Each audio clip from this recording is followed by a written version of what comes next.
بسم الله الرحمن الرحيم إذا زلزلت الأرض زلزالها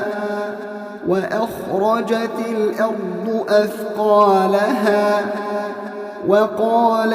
الإنسان ما لها يومئذ تحدث أخبارها بأن ربك أوحى لها يومئذ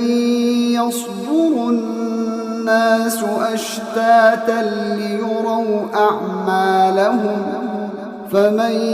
يعمل مثقال ذرة خيرا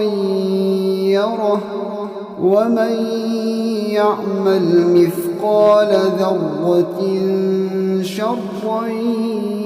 يره.